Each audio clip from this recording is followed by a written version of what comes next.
बिस्मिल्लाहिर्रहमानिर्रहीम। मेरा नाम महमूद नादी है। मेरी तरफ से तमाम देखने और सुनने वालों को जो पाकिस्तान में हैं या पाकिस्तान से बाहर हैं, वेरी गुड इवनिंग एंड अस्सलाम वालेकुम वरहमतुल्लाहि वबरकातुहू। जब आपसे बात कर रहा हूं तो इस वक्त पाकिस्तान में 5:30 बजे हैं। आज 18 जून 2026 की तारीख है और दिन है जुमेरात का। हस्ब मामूल वही तकाजा या वही फरमाइश कि तमाम मरहूमीन के लिए अल-फातिहा, फातिहा लाजमी पढ़ लें। फिर एक मोहतरम व्यूअर का आपके सामने कमेंट रखता हूं जो बड़ा पसंद आया। कमेंट ये था कि आपका वीलॉग सुनना वो बड़े दिल गुर्दे का काम है। तो मैं भी उनकी खिदमत में अर्ज करूंगा कि मेरा मकसद ही यही है कि आप दिल गुर्दे के साथ इसको सुने, वरना यूट्यूब जो है वो डिशेस से भरी हुई है। मैं कहाँ और मेरा इल्म कहाँ। बड़े बड़े लोग, बड़े बड़े सहाफ़ी, बड़े बड़े यूट्यूबर्स मौजूद हैं, लेकिन मेरी कोशिश होती है कि ये बैठक हो, ये चौपाल हो, आपको सोचने पे मजबूर करे, आपको कोई नई चीज दे। मेरा मकसद यही है। मेरा मकसद जो है वो कोई सनसनी नहीं है, पेशगोइयां नहीं है। इमरान खान को मैं सपोर्ट करता हूं, आप जानते हैं, और इस तरह सपोर्ट करता हूं कि अगर इमरान खान के बदले मुझे जान का कहा जाए तो मैं एक लम्हा भी नहीं लगाऊंगा और अपनी जान दे दूंगा, ये बगैर सोचे समझे कि इमरान खान कितना गुनाहगार है। इमरान खान किसी दौर में प्ले बॉय था, इमरान खान किसी दौर में क्रिकेटर था, मुझे इससे कोई लेना देना नहीं है। हम बंजारों की बात मत पूछो जी, जो प्यार किया सो प्यार किया, जो नफरत की सो नफरत की। तो मैं उसको सपोर्टर हूं। बहरहाल मुहर्रम शुरू हो गया है। मेरा दिल है कि काश ये महीना ये हमारी तारीख में ना आता और हमें ये सब कुछ मुहर्रम में न देखना पड़ता, न सुनना पड़ता। तो मैंने एक सिलसिला शुरू किया है कि हम जरा मुख्तलिफ जाविये से मुहर्रम को डिस्कस करेंगे। मुख्तलिफ जाविये से मुख्तलिफ जो मुज्तहिद हैं, जो वाइज़ीन हैं, ज़ाकिरीन हैं, उलमा हैं, वो आप तक पहुंचाते रहते हैं। जरा हम इसको मुख्तलिफ जाविये से देखेंगे मुहर्रम को, जिस तरह कि आज मैं आपके सामने रखने जा रहा हूं। आपने भी इस पे जरूर सोचना है, क्योंकि इंशाल्लाह नए पहलुओं को हम सामने लाएंगे और ये साबित करने की कोशिश करेंगे कि जो मौजूदा रिजीम है या तकरीबन इस्लामी मुल्कों में जो हुकूमतें हैं वो बनु उमैया की हैं। अगर बनु उमैया नहीं तो बनु अब्बास की हैं, यानी ये हमने साबित करना है। अहले बैत अत्तहार सलामुल्लाह अलैहिम, बुजुर्ग सहाबा कराम रिजवानुल्लाह ताला अजमईन की साले औलादों, खुद हजरत उस्मान इब्न अफ़्फ़ान रज़ी अल्लाह ताला अन्हो के 5 जवान बेटों अशरा मुबशरा में मौजूद हजरत साद बिन इबी वक्कास की मौजूदगी में आखिर हजरत मुआविया ने यजीद को ही तख्त नशीन करने पे इसरार क्यों किया? ये एक सवाल है ना। उस्मान यानी जिसके कत्ल का जो है ना वो एहतसाब मांगा जा रहा था, कसास मांगा जा रहा था, उस खलीफा राशिद के 5 बेटे मौजूद थे। जी, यजीद के किरदार व अमल को अगर पूरी इस्लामी दुनिया जो उस वक्त मौजूद थी जानती थी तो उसका बाप क्यों नहीं जानता था? सवाल है, एक सवाल है। इमाम हुसैन अलैहिस्सलाम से किए गए इमाम हसन अलैहिस्सलाम से किए गए मुआहदे की बुनियादी शर्त भी यही थी कि यजीद को इक्तदार नहीं दिया जाएगा, लोगों पे छोड़ा जाएगा कि लोग अपना जिसको खलीफा मुंतखब करना चाहें, जो कि तरीकाकार है वो होगा। जी, ये शर्त थी। आखिर यजीद इतना नागुज़ीर क्यों था कि उसको लाने के लिए इमाम हसन अलैहिस्सलाम को शहीद करवाना पड़ा और यजीद की हुकूमत बाकी रखने के लिए इमाम हुसैन अलैहिस्सलाम को शहीद कर दिया गया। पॉइंट समझें, हसन अलैहिस्सलाम को शहीद किया गया कि यजीद को लाया जाए, फिर यजीद को बरकरार रखा जाए तो हुसैन अलैहिस्सलाम को शहीद किया गया। एक शख्स आपके ज़हन में आ रहा होगा कि इनको बरकरार रखने के लिए किसको हटाया गया? किसको बंद किया गया? जब कोई प्यार से बुलाएगा तुमको एक शख्स याद आएगा। आगे सुने, आखिर यजीद इतना नागुज़ीर क्यों था कि उसको लाने के लिए इमाम हसन अलैहिस्सलाम को शहीद कर दिया गया और यजीद की हुकूमत बाकी रखने के लिए इमाम हुसैन अलैहिस्सलाम को शहीद कर दिया गया? इतने बड़े कदम क्यों उठाए गए? क्या इन मुजालिम के पीछे सिर्फ बनु उमैया थे? क्या बनु उमैया इतने बड़े बड़े फैसले अकेले ले सकते थे? क्या आपको नहीं लगता कि जिस तरह आजकल के दौर में बैनुल-अक़वामी या इंटरनेशनल एस्टेब्लिशमेंट साजिशें करती हैं और अपने मोहरों को इस्तेमाल करती हैं, ऐसा ही उस दौर में कुछ हुआ हो? इस पॉइंट पे गौर करें। इंटरनेशनल एस्टेब्लिशमेंट, अली की औलाद, जरा ज़हन पे जोर डालें ना। क्या आपने कभी गौर नहीं किया कि जंग सफ़ीन में मौला अली अलैहिस्सलाम के इस्लामी लश्कर के मुकाबले में बागी लश्कर 2 गुना बड़ा क्यों था? इधर थोड़े लोग थे। इसमें कभी गौर किया? जी, बागी लश्कर के पास जदीद असला और वाफिर जंगी सामान मौजूद था। ये अगला पॉइंट। बागी लश्कर में अनवाउ अकसाम के खाने चलते थे, जबकि इस्लामी लश्कर में रोटियां भगो के खाई जाती थी। वो कहां से कुमक आ रही थी? जी, बागी लश्कर के पास ये सब कहां से आया? जंग खंदक से शुरू करें और करबला तक आए। दीन इस्लाम के दुश्मन कभी तन्हा नहीं थे। बदर में शिकस्त खाए हुए और खैबर में मार खाए हुओं का मुश्तरका दुश्मन अली था। अली न्यूक्लियस था, अली मरकजी नुक्ता था। खैबर और बदर याद रखें। जी, और मौला अली अलैहिस्सलाम व औलाद अली अलैहिस्सलाम के खिलाफ दोनों हमेशा इकट्ठे रहे। गजा पीस बोर्ड, ईरान के साथ सफारतकारी में किसकी सिफारिश हो रही थी? तारीख को महज वक्त गुजारी या मालूमात के हसूल के लिए न पढ़ा करें, तारीख में तहकीक करें।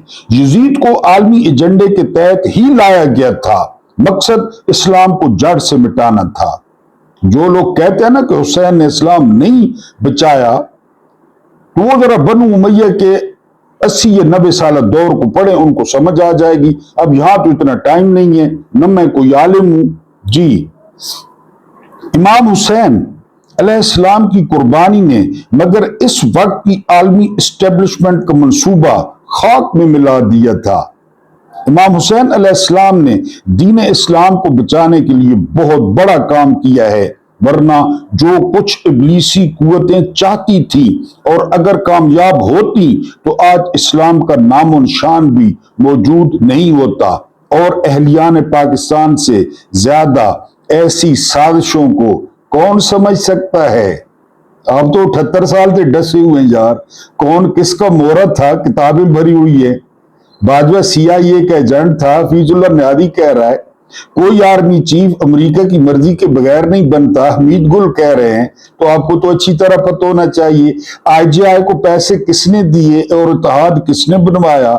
ये सारी चीजें तो आपके सामने है।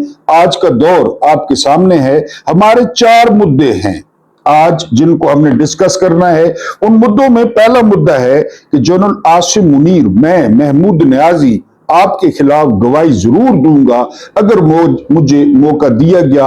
अगर मुझे जहन्नुम से 15 मिनट के लिए निकाला गया तो मैं आपके खिलाफ गवाही लाजमी दूंगा। दूसरा मुद्दा है भुट्टोस, मस्करा खानदान, अलमारूफ कंजर खानदान और हमारा खान। एक सवाल आपसे करना है। तीसरा मुद्दा है बिग ब्रदर, जॉन एल्वर का खूबसूरत नॉवेल, उसका थोड़ा सा इक्तबास, तो आप समझ जाएंगे कि इतना पुराना लिखा हुआ नॉवेल वो हम पे कैसे फिट आता है। करबला हम पे फिट आती है, जॉर्ज ऑलिवर का नॉवेल हम पे फिट आता है बिग ब्रदर, तो वो थोड़ा सा आपको टकोर करना है और एक पप्पू सा खुसरा वो कमरे में भेज दो। नियाज़ी ये मियाँ वाली वाले, आपको पता है हमारे मुंह में पानी आ जाता है। तो बहरहाल ये एक मुद्दा आपके सामने रखना है। ये हमारे 4 मुद्दे हैं, लेकिन सबसे पहले आगाज करेंगे टकर कार्लसन। टकर कार्लसन क्या कहते हैं? टकर कार्लसन से पहले आपको बताना है कि डील पे साइन हो गए हैं वर्साय में, फ्रांस में। इमैनुअल मैक्रोन साथ बैठे थे डोनाल्ड ट्रंप के, डोनाल्ड ट्रंप ने साइन किए, मसूद पेजेश्कियान ने जो है वो साइन किए, और मसूद पेजेश्कियान या ईरानियों ने बहुत अच्छा किया जो फ्रांस नहीं गए, कातिल से हाथ नहीं मिलाया, मुस्कुराहटों का तबादला नहीं हुआ, मोहसिन नकवी को गले नहीं लगाया, ये बहुत अच्छा किया। लेकिन मेरी उम्र 55 साल है, मैंने किताबें भी बहुत पढ़ी हैं, ये जो माजी करीब है, ये माजी बैद है, इतनी बड़ी फतह, इतनी शानदार फतह, वो यकीन करें कि मैंने नहीं देखा कि किसी के हिस्से में आई हो, चाहे जितनी बड़ी फौज हो, जितनी बड़ी पावर हो, जितनी बड़ी एयरफोर्स हो। आपने देखा ना कि 5.5 दिन की झड़प में हमने राफेल गिराए, लेकिन मुकाबले में हमें क्या मिला? हमें यह मिला कि हमारे दरिया बंद कर दिए गए, हमारे दरिया खुश्क हो गए। यहाँ पे क्या होता है? यहाँ पे ये होता है कि 300 अरब डॉलर्स की बरसात होती है, 100 बोइंग जहाज दिए जाएंगे ईरान को, ईरान का जो बैलिस्टिक मिसाइल प्रोग्राम है उसको नहीं छेड़ा जाएगा, और इस पे खुशियां मनाई जा रही हैं। 14 में से 13 पॉइंट्स ईरान ने मनवा लिए, और डोनाल्ड ट्रंप ने कहा वायदा कामयाब हुआ तो ये मेरा क्रेडिट होगा, और अगर नाकाम हुआ तो ये जो क्रेडिट है वो जेडी वेंस को होगा, ये जेडी वेंस के मत्थे लगेगा, और जो अबनाए हुर्मुज़ है वो खुलेगी, जरूर खुलनी चाहिए, पहले भी खुली हुई थी, ईरानियों ने कभी इतराज नहीं किया था। 60 दिन में हतमी जो मुआहदा है वो सामने आएगा, लेकिन ये एक अजीम शान फतह है, ये एक बहुत बड़ी फतह है, और ये उन छोटी कौमों के लिए, उन छोटे मुल्कों के लिए, उन छोटी ग्रोहों के लिए एक मिसाल है कि अगर वो अपने हकूक के लिए, अपनी गैरत के लिए, अपनी इज्जत के लिए बाहर आ जाएं, मुजाहमत करें, मुजाहमत जिंदाबाद, तो कुछ भी हासिल किया जा सकता है। हमेशा आपको बताया है कि जंगें या लड़ाइयां वो असले नहीं लड़ते, वो लोग लड़ते हैं, जो जिगरे वाले लोग होते हैं। ईरानी जिनकी 5000 से 7000 साल पुरानी तहजीब है, एक बार फिर उन्होंने साबित किया है कि वो ईरानी हैं। ईरान जिंदाबाद, ईरानी जिंदाबाद, ईरान की जो फतह है वो जिंदाबाद, और सैयद आयतुल्लाह खामेनाई को सलाम, जिनकी जो वाकई शहादत थी वो कौम की हयात साबित हुई, और अली खामेनाई ने इसको साबित किया। टकर कार्लसन क्या कहते हैं? ये टक्कर के साथ, यह नाम भी टकर कार्लसन है, इन्होंने कहा कि 1956 में नेर स्विस का जो मसला था तो उसने बरतानवी सल्तनत की चूल्हे हिला दी थी, और बरतानवी सल्तनत वो रेजा हो गई थी। ये टकर कार्लसन कह रहे हैं। अब वो कह रहे हैं कि जो कुछ ईरान ने अमेरिका के साथ कर दिया है तो अब अमेरिका का भी यही हाल होगा, और इसमें कोई शक नहीं है, क्योंकि पहली दफा देखा जा रहा है कि जो सेहोनी हैं और जो अमेरिकन हैं वो आपस में दस्तोगरेबान हैं, एक दूसरे पे इल्जामात लगा रहे हैं। इजराइल इसको शरारत के तौर पे लेगा, शरारत करेगा, लेकिन जाहिर है आगे ईरान है, ईरान भी पूरी तरह जो है ना, उसने भी जो है ना वो अपनी आस्तीनें चढ़ाई हुई हैं। तो ये टकर कार्लसन कहते हैं कि अब अमेरिका भी इंतजार करे। सिंध का बजट आपके सामने रखना है। सिंध ने तनख्वाह और पेंशन में 7% इजाफा कर दिया। पंजाब से अच्छे रहे हैं सिंध वाले, हालांकि हम गिला करते हैं, और उन्होंने कराची के लिए 108 अरब जो है वो रखा है। ये 108 अरब कहाँ जाएगा? क्योंकि कराची के हालात, जो कराची में रहते हैं, हमारे दोस्त भी हैं बहुत सारे, वो बताते रहते हैं कि कराची में जो है ना वो डिलीवरी, वो अगर आपने करवानी है तो आप रिक्शे में बैठ जाएं तो अस्पताल जाने से पहले सड़कें डिलीवरी करवा देंगी और आपके पैसे भी नहीं लगेंगे। बहरहाल 108 अरब रुपए रखे गए हैं। उसके बाद हमारे संगी हैं, दोस्त हैं, दिल के जिगर हैं हमारे बलोचिस्तान ने भी तनख्वाहों और पेंशन में 7% इजाफा किया है, लेकिन तालीम और सेहत के लिए इन्होंने बजट कम रखा है। बलोचों के लिए, बलोचों को ज्यादा मिलना चाहिए। इस्लामाबाद हर महीने हर बलोच को जो शादीशुदा है या जो 25 साल का है उसको 50,000 रुपया दे, हर बलोच को, क्योंकि वहां पे नौकरियां नहीं है, वहां पे मजदूरी नहीं है, और जो कुछ बलोच दे रहे हैं उनको वापस करना चाहिए। तेल की सूरत में, मादनियात की सूरत में, गवादर की सूरत में हुकूमत हर बलोच को मंथली 50,000 रुपए दे, फिर भी हम बलोचों के एहसान नहीं उतार सकते। बलोच हमारे मोहसिन हैं, बलोच हमारे सरदार हैं, और मैंने अक्सर कहा है कि वो सरदार नहीं जो इस्लामाबाद में आके अपनी कीमतें लगवाते हैं। आम बकरियां चराने वाला हमारा सरदार है, आम नौकरी करने वाला हमारा सरदार है। اور عام جھگی میں رہنے والا بلوچ ہمارا سردار ہے، اس کی جو سفید پگ ہے وہ سرداری کی نشانی ہے، اس کی جو تقریباً 20 میٹر کی شلوار ہے وہ سرداری کی نشانی ہے۔ ہمارے وہ سردار ہیں کہ وفاقی حکومت ہر بلوچ کو منتھلی جو ہے وہ 50,000 روپیہ دے، پھر بھی کم ہے۔ اب ایک پپو سا خسرا، یہ میں آپ کو بعد میں بتاؤں گا کہ یہ ہم نے کیوں شامل کیا ہے پپو سا خسرا۔ پپو سا خسرا ویسے بھی آپ کو پتہ ہے اچھی چیز ہوتا ہے۔ خسروں کے ہیڈ کوارٹر پر ڈاکوؤں نے دھاوا بول دیا اور سب کچھ لوٹنے کے بعد خسروں کے گرو کو بولا کہ ڈاکوؤں کے سردار کے لیے ایک پپو سا خسرا تیار کر کے کمرے میں بھیجو۔ گرو نے اپنے سب سے پیارا خسرا تیار کیا اور ڈاکوؤں کے سردار کے پاس کمرے میں بھیج دیا۔ کمرے میں جب ڈاکوؤں کا سردار اپنے کام میں مصروف عمل تھا تو گرو نے باقی خسروں کے ساتھ مل کر سین میں رونا دھونا، پیٹنا اور چیخنا چلانا شروع کر دیا۔ ڈاکو اپنے کام سے فارغ ہو کر جب باہر نکلے تو گرو سے پوچھا، یہ کیا تماشا ہے؟ تم نے تو خود تیار کر کے خسرا میرے پاس کمرے میں بھیجا تھا، پھر یہ چیخو پکار اور تماشا کیوں؟ گرو نے روتے ہوئے جواب دیا، جناب ہماری محلے داری ہے، ہم نے محلے میں رہنا ہے، کل کلاں ہم کہہ تو سکیں کہ ہم بہت چلائے، ہم نے بہت مزاحمت کی، لیکن ڈاکوؤں نے ہماری ایک نہ سنی اور ڈاکوؤں نے ترس نہیں کھایا۔ نوٹ: ایم کیو ایم اور پیپلز پارٹی بجٹ کے خلاف ملک گیر احتجاج کریں گی۔ آپ کی شرکت لازمی ہے، ضروری ہے۔ یہ بجٹ کے خلاف احتجاج کریں گے۔ پپو سا خسرا کمرے میں بھیج کے پھر محلے داروں کو بتانا ہے، ہم نے بہت احتجاج کیا، ہم نے جو ہے وہ بہت ہم روئے پیٹے۔ ایم کیو ایم کی کراچی میں ایک سیٹ نہیں تھی اور ایک فوجی بتاتا ہے کہ جب ہم نے انہیں کہا کہ آپ 23 سیٹیں جیت گئے ہیں تو انہوں نے کہا کہ سر ہمارے تو امیدوار ہی 22 سے 30واں کہاں سے آ گیا؟ تو پھر بڑی مشکل سے اس سیٹ کو ایڈجسٹ کیا گیا اور ایم کیو ایم کو 22 یا بہرحال جتنی بھی سیٹیں تھیں اتنے امیدوار نہیں تھے جتنی سیٹیں جنرل عاصم منیر نے ایم کیو ایم کو دی۔ بہرحال ایم کیو ایم اور پیپلز پارٹی یہ بجٹ کے خلاف احتجاج کریں گے، لیکن آپ نے یاد رکھنا ہے ایک سونا جا خسرا۔ اگلی خبر پہ چلتے ہیں۔ اگلی خبر یہ ہے کہ ایف بی آر بڑی خوشی سے بتا رہا ہے کہ ہم نے بجلی کے بلوں میں جی ایس ٹی، اس کے علاوہ جو ہے نا اور جو ہے نا سینما ٹیکس، ڈراما ٹیکس، بہت سارے ٹیکس لگا کے ہم نے لوگوں سے 620 ارب جو ہے وہ کمائے ہیں بجلی کے بلوں سے۔ بجلی نہیں، بجلی تو وہ آپ کو پہلے بھی بتایا تھا نا کہ 10,000 کا اگر آپ کا بجلی کا بل ہے تو اس میں 7,500 یہ چیزیں ہیں، کیپیسٹی پیمنٹ ہے، جی ایس ٹی ہے، اس کے علاوہ آصفہ جہیز ہے، پھر مکھیہ منتری کی سرجری ہے، وہ لکھتے تو نہیں ہیں، نہ لکھ سکتے ہیں۔ 620 ارب ہم نے بجلی کے بلوں سے کمائے ہیں، ایف بی آر کہہ رہی ہے 620۔ آگے ایف بی آر نے کیا کہا ہے کہ 80% جو مہنگی جائیدادیں رکھتے ہیں، مہنگی جائیدادیں، انہوں نے کوئی گوشوارہ جمع نہیں کرایا۔ 80% مہنگی جائیدادیں، کوئی گوشوارہ انہوں نے جمع نہیں کرایا۔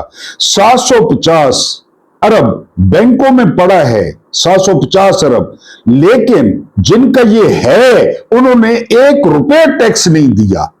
انہی کا ملک ہے، ان کے آپ پیچھے چلے جائیں یہ کسی کے فرنٹ مین ہوں گے، ان کے نام پہ ہوگی، فلودے والا، پاپڑ والا، برفی والا، مقصود چپڑاسی، یہ وہ لوگ ہیں نا، اور کون ہے؟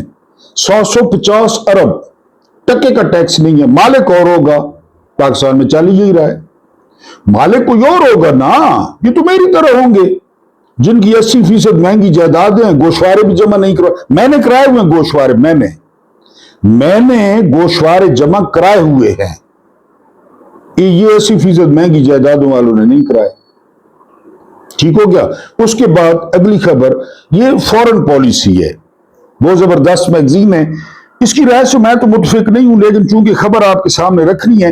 خبر یہ ہے، وہ کہتے ہیں کہ ایران اور امریکہ جو جنگ ہے اس میں نہ ایران جیتا ہے نہ امریکہ جیتا ہے، سب ہارے ہیں، اور جو دنیا کی معیشت ہے وہ سکڑ گئی ہے۔ اور لوگ جو ہے وہ خط غربت سے نیچے چلے گئے ہیں۔ اس میں بہرحال کوئی شک نہیں ہے کہ اس جنگ کے بعد خالی پاکستان میں دیکھیں 420 پہ یا 425 پہ پیٹرول گیا تھا، پھر ابھی بھی جو ہے نا 370 پہ چل رہا ہے۔ اور جو ہم سے بھی گئے گزرے ملک تھے، جو لوگ مزدوریاں کرتے تھے اور جو ہے نا وہ مختلف، تو یہ فورن پالیسی کہتا ہے کہ جی بہت زیادہ نقصان ہوا ہے۔ اس کے علاوہ جو ایران ہے اس پہ جو ملٹری ہے، پاسداران انقلاب، ان کا کنٹرول بڑھ گیا ہے، یہ فورن پالیسی کہہ رہا ہے۔ اور ایران میں جو نظام ہے وہ زیادہ خطرناک ہو گیا ہے، کیونکہ آرام سے تو انہوں نے بیٹھنا نہیں ہے، کوئی نہ کوئی یہ لوٹی تو لگاتے رہیں گے کہ آپ جو سویلینز ہیں ان کا کنٹرول۔ تو کس نے کہا تھا علی خامنائی کو شہید کرنے کے لیے؟ کس نے کہا تھا علی لاری جانی کو شہید کرنے کے لیے؟ اب نئے لوگ آ گئے ہیں تو بھگتے۔ اب ان لوگوں کی اپنی سوچ ہے، وہ سخت گیر ہیں۔ عباس راکچی کے علاوہ جتنے بھی لوگ ہیں وہ سخت گیر ہیں۔ عباس راکچی کا لہجہ ذرا جو ہے نا وہ نرم ہے، ظاہر ہے وزیر خارجہ ہیں، وہ جانتے ہیں، سفارتکاری جانتے ہیں۔ بہرحال یہ جو ہے نا وہ فورن پالیسی کہتی ہے۔ اب میں نے آپ کے سامنے جو مدعا رکھنا ہے وہ آپ کے سامنے مدعا رکھنا ہے کہ بھٹوز، مسخرہ خاندان، المعروف کنجر خاندان اور خان، ایک سوال آپ سے کرنا ہے۔ اس سوال کا جواب آپ کو مل گیا نا، یا اس سوال کا جواب آپ نے دے دیا تو پھر سارے معاملات آپ کی سمجھ میں آ جائیں گے۔ ذوالفقار علی بھٹو نے سیاسی جماعت پاکستان پیپلز پارٹی کی بنیاد 1967 میں رکھی۔ میاں نواز شریف نے سیاسی جماعت مسلم لیگ نواز کی بنیاد 1993 میں رکھی۔ عمران خان نے سیاسی جماعت پاکستان تحریک انصاف کی بنیاد 1996 میں رکھی۔ یہ تو ہو گیا، آپ کو پتہ ہے سیاست کا جو بھی طالب علم ان تینوں سیاست دانوں کی سیاست کو سمجھنا چاہتا ہے وہ صرف یہ کھوج لگائے، اس بات کا پتہ کرے کہ جاگیردار کے بیٹے مسٹر بھٹو 1967 سے پہلے، سرمایہ دار کے بیٹے مسٹر شریف 1993 سے پہلے، اور ایک سرکاری ملازم کے بیٹے مسٹر خان 1996 سے پہلے تینوں کہاں تھے اور کیا کر رہے تھے؟ ساری صورتحال آپ کے سامنے آ جائے گی۔ بھٹو کیا کر رہا تھا سیاسی جماعت سے پہلے، مسٹر شریف کیا کر رہا تھا، اور ایک سرکاری ملازم کے بیٹے عمران احمد خان نیادی کیا کر رہے تھے؟ ان سوالوں کے جواب جو ہے وہ اگر آپ کو مل گئے یا آپ کو پتہ ہے تو آپ کو سارے معاملات جو ہے نا وہ سمجھ آ جائیں گے۔ اگلی خبر پہ چلتے ہیں۔ خبریں جو ہے نا وہ چلائی جا رہی ہیں کہ فیلڈ مارشل اور جو وزیر اعظم ہے اردلی ہے اس میں اختلافات ہیں، یہ انصار عباسی کہتے ہیں، اور انہوں نے اس کی سختی سے تردید کی ہے۔ تردید کی کوئی ضرورت نہیں ہے مسٹر انصار عباسی، ہمیں پتہ ہے کہ اس جیسا لانتی شخص، اس جیسا گھٹیا شخص، اس جیسا چاپلوس، اس جیسا چپڑاسی میرا خیال ہے کہ پاکستان کی ہسٹری میں موجود نہیں ہے۔ ان میں کیسے اختلافات ہو سکتے ہیں؟ بعد میں کہتا تھا اس کو سسٹر کی گالیاں دو، اس کو مدر کی گالیاں دو، اس کو الٹا لٹکا دو، الٹا لٹا دو، تو یہ آگے سے ہنستا ہے، مسکراتا ہے۔ جو پھٹکار اس کی شکل پہ ہے، جو پھٹکار اس کی پوری پرسنالٹی پہ ہے شہباز شریف کے، تو ظاہر ہے ان کے درمیان سے منیب فاروق کہتا ہے کہ ہوا بھی جو ہے نا وہ نہیں گزر سکتی، گزرنی بھی نہیں چاہیے، کیونکہ وہ جو ہے نا کبوتر با کبوتر باز باز، فارسی والے کہتے ہیں کہ کبوتروں کی اڑان کبوتروں کے ساتھ ہوتی ہے اور جو بازوں کی اڑان ہے وہ بازوں کے ساتھ ہوتی ہے۔ ایران کو دیکھ لیں تو ہمیں کوئی شک نہیں ہے کہ ان کے درمیان جو ہے وہ کوئی اختلاف نہیں۔ اگلی خبر سنیں۔ اگلی خبر یہ ہے کہ آئندہ سال کے لیے جو قرضہ فکس کیا گیا ہے، جو قرضہ لیا جائے گا وہ ہے 23.378 ارب ڈالرز، یہ اگلے سال قرضہ لیا جائے گا 23.378 ارب ڈالرز۔ اب آپ یہ پوچھیں گے کہ یہ قرضہ کہاں جائے گا، تو بھائی پہلے والا جو قرضہ جہاں گیا ہے یہ بھی وہیں جائے گا، نہ کوئی پوچھنے والا ہے، نہ کوئی احتساب والا ہے، نہ یہ قوم ہے، تو لہٰذا ان کو پتہ ہے ہم جو مرضی ہے کرتے رہیں تو ہمارا کسی نے کیا جو ہے وہ اکھاڑ لینا ہے۔ اب بڑی خوبصورت تحریر ہے جان ایلور کی۔ جان ایلور نام آگے پیچھے ہو سکتا ہے، عمران خان بڑے فین تھے جو ہے نا، اور فین ہیں इस नोवेल नगार के, उनकी एक तहरीर है। तो उसने नोवेल में लिखा है कि 3 मुल्क हैं, पूरी दुनिया में 3 मुल्क हैं, और वो 3 मुल्क बजाय लोगों की भलाई, लोगों की फलाह के काम करने के, वो आपस में लड़ते रहते हैं। यानी 3 मुल्क हैं दुनिया में, 3 मुल्क और नहीं, ये जो 3 मुल्क हैं, ये नोवेल की बात कर रहा हूं। तो एक मुल्क की हालत, एक मुल्क की, यानी उन 3 मुल्कों में से एक मुल्क की हालत जॉन ऑलिवर जो है ना वो बयान करते हैं। ये नोवेल अगर आपको मिले, आप इतना एंजॉय करेंगे, इतना एंजॉय करेंगे कि अब ये देखें, ये एक मुल्क है, टोटल 3 मुल्क है, एक मुल्क की बात हो रही है। बिग ब्रदर कॉमाज में है, बिग ब्रदर नामी हुक्मरान, जिसे किसी ने कभी देखा भी नहीं, हर जगह पोस्टरों पर मौजूद है और उनके साथ एक ही पैगाम दर्ज है।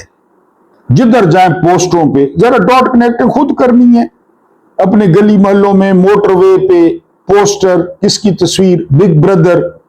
एक तहरीर भी है, बड़ा भाई तुम्हें देख रहा है, ये तहरीर है।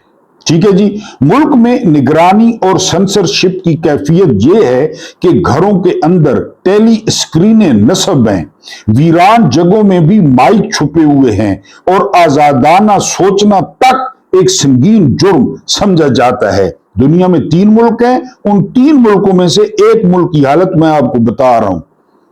पार्टी मोहब्बत के बजाय नफरत को फरोग देती है। रोजाना 2 मिनट नफरत के नाम से एक बाकायदा सरगर्मी मुनक्किद होती है, जबकि वक्तन फवक्तन हफ्ता नफरत भी मनाया जाता है। ये उस मुल्क में है।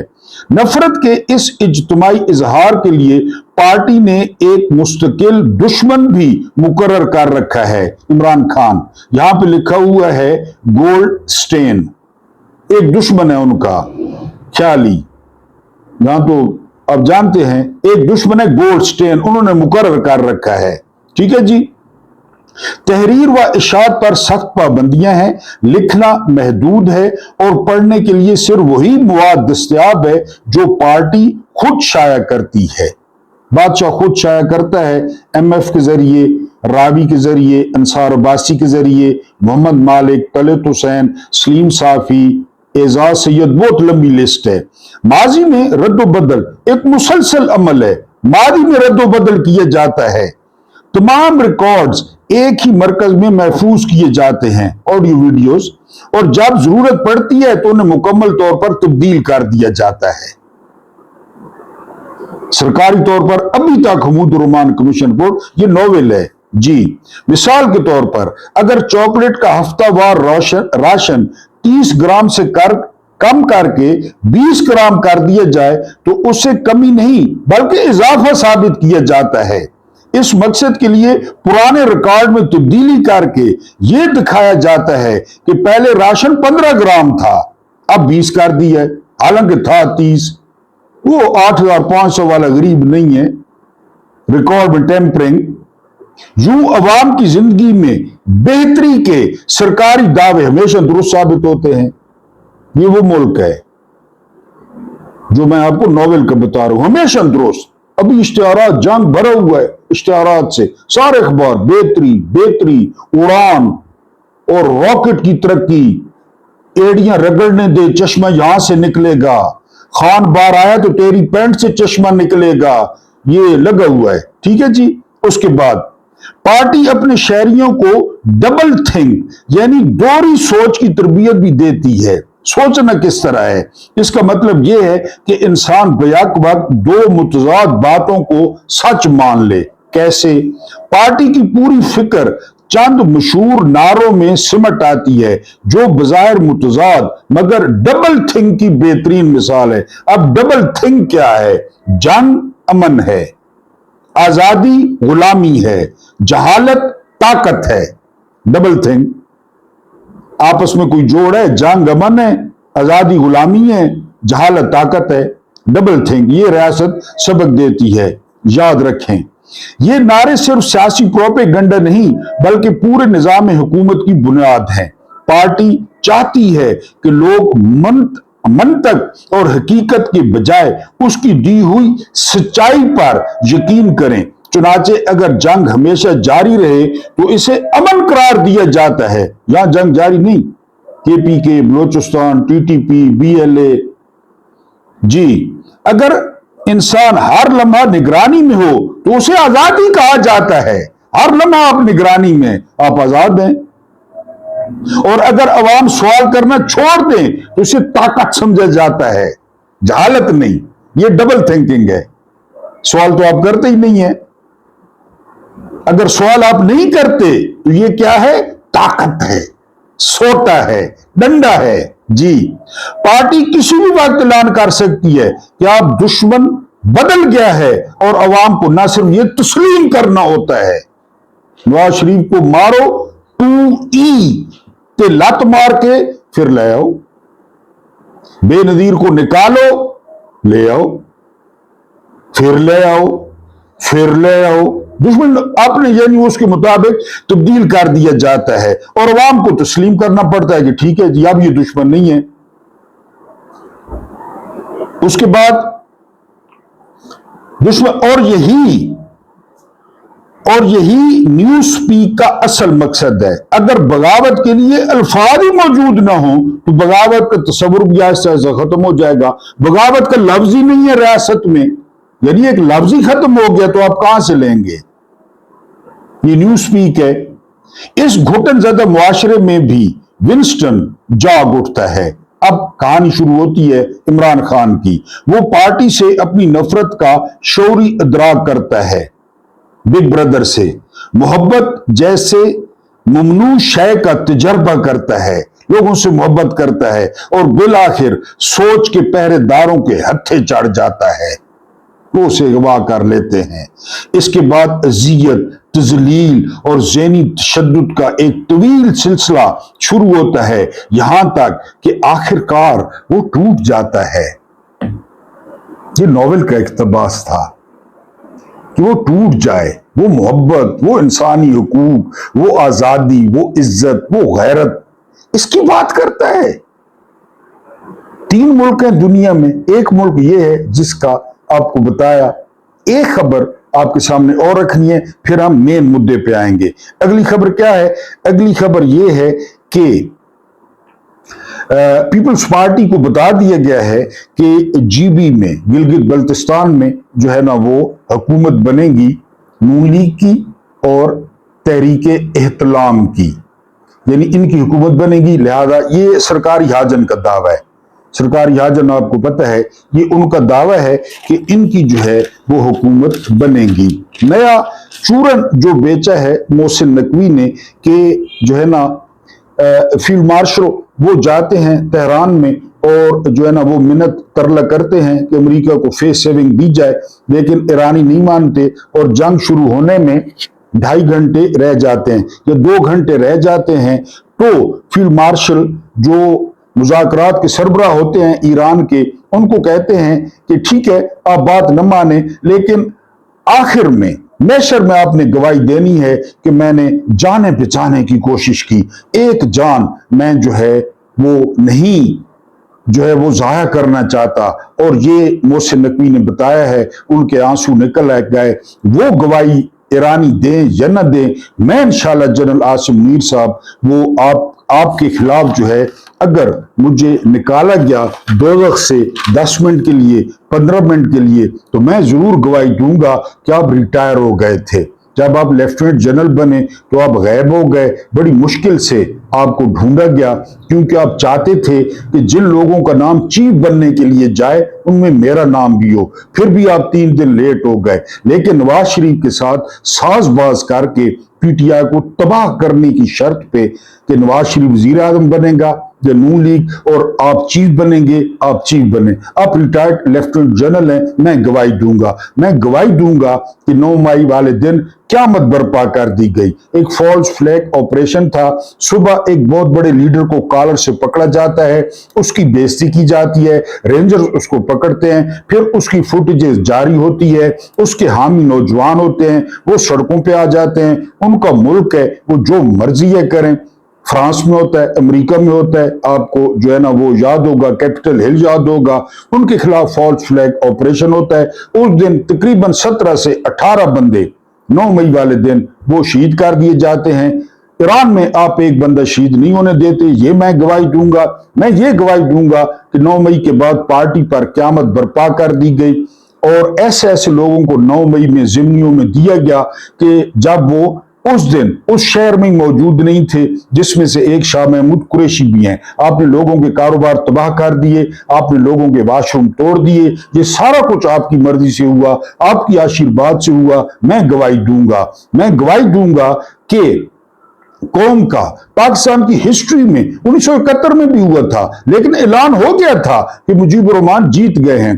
फिर बाद में कार्रवाई हुई। यहां तो 10 बजे तक इमरान खान जीतते रहे, लेकिन 10 बजे के बाद इलेक्शन कमिश्नर जो है नाई भेरे का, उसको बुलाया गया अपारा में और उसे कहा गया कि रिजल्ट रोक दिए जाएं। नवाज शरीफ और उसकी कुड़ी वो जाके सो गए थे, उनको फजर के वक्त उठाया गया कि तुम लोग जीत गए हो। मरियम औरंगजेब से ट्वीट करवाया गया, ये आपने किया था सर। कौम का मैंडेट आपने चोरी किया है, कौम की मैंडेट में आपने खयानत की है। कौम ने अमानत सौंपी थी डब्बों में, वो आपने की है। अगर मुझे जहन्नुम से 15 मिनट के लिए निकाला गया तो मैं सर आपके खिलाफ गवाही दूंगा। मैं गवाही दूंगा कि 26 नवंबर को चने खाते हुए, छलियां खाते हुए, टूटी हुए जूते पहने हुए वो अपने हक के लिए आए थे। उनका मुल्क था, उनका दारुल हुकूमत था, किसी के बाप का नहीं था। आपने गोलियां चलवाई और एक यहां भी फॉल्ट फ्लैग ऑपरेशन हुआ। एक गाड़ी से 4 रेंजर्स टकराते हैं, उनकी शहादत होती है, हमें अफसोस है, लेकिन वो डाला जाता है पीटीआई के खाते में और हुक्म दिया जाता है कि गोली चला दें और इतने लोग शहीद हुए, आज तक पता नहीं चला। वहां पे गिद्ध मंडलाते देखे गए। साकिब बशीर और मतीउल्लाह जान पिम्स में गए तो उन पे भी मुकदमे बन गए। ये मैं गवाही दूंगा कि 26 नवंबर को गोली चली थी, उसका हुक्म किसने दिया था? मुरीद की में मिन्नतें करते रहे साद रिजवी और दूसरी लीडरशिप, हम वापस चले जाते हैं, हमें कुछ ना कहा जाए, लेकिन अमेरिका को दिखाना था, बेंजामिन नेतन्याहू को दिखाना था और टीएलपी के मासूम लोगों को, दाढ़ी वाले लोगों को, नमाजियों को, परहेजगारों को, रोजादारों को, हालांकि हमें वो नचन वालियों के बेटे कहते हैं, लेकिन हक है, उनको शहीद किया गया, आपके दौर में हुआ। मैं गवाही गवाही दूंगा कि आप दूसरी दफा भी रिटायर हो गए थे। जब आपका नोटिफिकेशन नहीं हो रहा था एज ए सीडीएफ, तो वो 4-5 दिन फौज बगैर किसी सरबराह की थी और आप उस वक्त भी रिटायर हो गए थे, लेकिन धौंस, धांधली और कंजर खानदान के इक्तदार की लालच ने आपको नोटिफिकेशन कराया, आप उस वक्त भी रिटायर हो गए थे। मैं गवाही दूंगा अगर जो है वो मुझे जहन्नुम से 15 मिनट के लिए निकाला गया। आपने कौम की मिशत बर्बाद कर दी, आपने लोगों को गरीब कर दिया, आपने लोगों को बेरोजगार कर दिया, आपके तजर्बात ने मुल्क की चूल्हे हिला दी। ये मैं गवाही दूंगा। मैं ये गवाही दूंगा कि मेरे बच्चे आपके नाम से डरते हैं, मेरे बच्चे मुझे वीलॉग नहीं करने देते। मेरे बच्चे क्यों डरते हैं सर आपसे? मैं कौन सी गलत बात कहता हूं? मैं कौन सा आपके खिलाफ जो फेक न्यूज है वो फैलाता हूं? क्यों मेरे बच्चे डरते हैं? मेरे बच्चे डरते हैं आपका नाम लेकर, आपके नाम से। ये मैं गवाही दूंगा कि मेरे बच्चे डरते थे। मेरे जो चाहने वाले थे, मेरे जो सपोर्टर्स थे, मेरे जो फॉलोअर्स थे, मेरे जो व्यूअर्स थे, वो डरते थे। क्यों डरते थे जनरल साहब? ये मैं गवाही दूंगा कि आपने मुल्क की मिशत का बेड़ा गर्क कर दिया। ये मैं गवाही दूंगा कि इमरान खान के दौर में जो ग्रोथ रेट थी वो 6.1 थी और अब 3 पॉइंट कुछ है, ये भी झूठ है। मैं गवाही दूंगा कि इमरान खान के दौर में 150 रुपए का पेट्रोल था, अब जो 430 पे गया और अब भी 375 का है। ये मैं गवाही दूंगा। ये सारा कुछ आपने किया। कौम को आपने नफसियाती मरीज बनाया, आपने कौम के मुंह से मुस्कुराहट छीन ली, आपने कौम का रोजगार छीन लिया, आपने कौम का इत्मीनान छीन लिया। ये सारी गवाहियां मैं दूंगा सर। अगर मुझे दोजख से 15 मिनट के लिए या 25 मिनट के लिए रब्बे जुल जलाल वाले कराम ने कहा कि उस दोज़खी महमूद नियाज़ी को बाहर निकालो, और अगर मुझे निकाला गया तो ये सारी गवाहियां मैं आपके खिलाफ दूंगा। हाँ, आप उधर आपको एक इंसान की बड़ी फिक्र पड़ी है कि जी मेरी गवाही दे देना, तो यहां पे सर गवाहियां कौन कौन देगा, कौन कौन नहीं देगा? सत्ती की मां गवाहियां देगी, सनम जावेद की मां गवाही देगी, फलक जावेद की मां गवाही देगी, محمود رشید کی بیوی گواہی دے گی، یہ سارے لوگ گواہی دیں گے، آپ تیار رہیں۔ اللہ پاک آپ کو آسانی عطا فرمائے، آسانیاں بانٹنے کی توفیق عطا فرمائے۔ میرا رب کریم آپ کے اور میرے مرحومین کی مغفرت فرمائے، ان کے ساتھ عدل کا نہیں رحم کا اور احسان کا معاملہ فرمائے۔ مجھے برداشت کرنے کا بہت بہت شکریہ۔